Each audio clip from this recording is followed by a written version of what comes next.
তিন জিনিসের দিকে তাকালেই সব, আপনাকে কিছুই করতে হবে না, জাস্ট আপনি তাকাবেন, তাকালেই সব। আন-নাযরু ইলাল কোরআন, কোরআন মাজিদের দিকে তাকালেই সব, পড়েন চাই না পড়েন, শুধু অক্ষরগুলোর দিকে তাকাবেন, আয়াতগুলোর দিকে তাকাবেন, সেই দিকে তাকালেই আপনার আমলনামায় আল্লাহ সওয়াব দিয়ে দিবেন। 2 নম্বর হচ্ছে আন-নাযরু ইলা ওয়াজহিল ওয়ালিদাইন, পিতা মাতার চেহারার দিকে তাকালেই সব। একবার এক সাহাবী রাসূল সাল্লাল্লাহু আলাইহি সাল্লামকে বললেন, ইয়া রাসূলুল্লাহ, আইয়ুল আমালি আহাব্বু ইলাল্লাহি আযজা ওয়া জাল, আল্লাহ পাক রব্বুল আলামিনের কাছে সবচেয়ে প্রিয় আমল কোনটা এবং সবচেয়ে পছন্দনীয় আমল কোনটা? রাসূলুল্লাহ সাল্লাম বললেন, আল জিহাদু ফি সাবিলিল্লাহ, আল্লাহর রাস্তায় জিহাদ করা। আবার বললেন, ইয়া রাসূলুল্লাহ, কুলতু সুম্মা আইয়ুন, এরপর কি? রাসূল সাল্লাল্লাহু আলাইহি সাল্লাম বললেন, সুম্মা বিররুল ওয়ালিদাইন, পিতামাতার খেদমত করা। পিতামাতার যদি খেদমত করতে পারো, তুমি সবচেয়ে আল্লাহ পাক রব্বুল আলামিনের নিকটবর্তী হয়ে যাবা। তো এই জন্য পিতামাতার চেহারার দিকে তাকালেই আপনার আমলনামায় সওয়াব, কিছুই করতে হবে না, জাস্ট আপনি তাকাবেন, তাকালেই সওয়াব। আমরা আমাদের পরীক্ষার সময় যখন আসে, অনেক স্টুডেন্ট দেখা যায় ওলি মাশায়েখ, পীর মাশায়েখ, ইমাম, এদের দ্বারা দোয়া করে না। আগে তুমি তোমার পিতামাতার দ্বারা দোয়া করাও, যদি তারা তোমার প্রতি সন্তুষ্ট থাকে, তারা তোমার জন্য দোয়া করে, তোমার আর কোনো কিছুর প্রয়োজন নাই।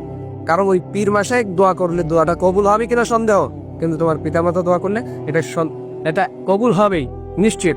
আল্লাহ হাবিব সাল্লাল্লাহু আলাইহি ওয়াসাল্লাম বলেন, আল জান্নাতু তাহতা আকদামিন, দুনিয়ার মানুষের পায়ের নিচে থাকে স্যান্ডেল, জুতার নিচে থাকে মাটি, কিন্তু প্রত্যেক মায়ের পায়ের নিচে থাকে প্রত্যেক সন্তানের রেহেস্ত। এজন্য তাদের দ্বারা আগে দোয়া করাও। যদি তারা তোমার প্রতি সন্তুষ্ট থাকে, দুনিয়াতে আর তোমার কিচ্ছুর প্রয়োজন নেই, কোনো কিছুই তোমার লাগবে না, কারো দ্বারা দোয়াও করা লাগবে না। তো এই জন্য আন-নাযরু ইলা ওয়াজহিল ওয়ালিদাইন, পিতামাতার চেহারার দিকে তাকালে সব। তৃতীয়ত, আপনি যদি কাবা ঘরের গিলাপের দিকে তাকান, কাবা ঘরের দিকে তাকান, তাকালেই সব।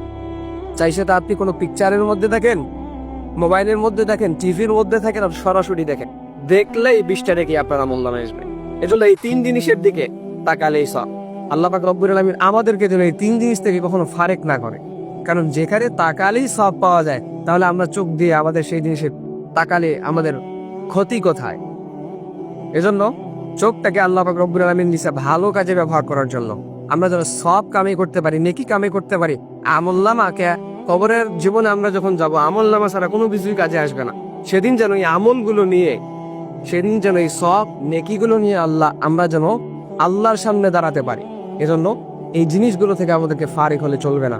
আমাদের দেখলেই যেহেতু সব, এগুলোকে আমাদের কাজে লাগাইতে হবে, আমাদের সব অর্জন করতে হবে, কারণ তাকালেই আমাদের আমলনামায়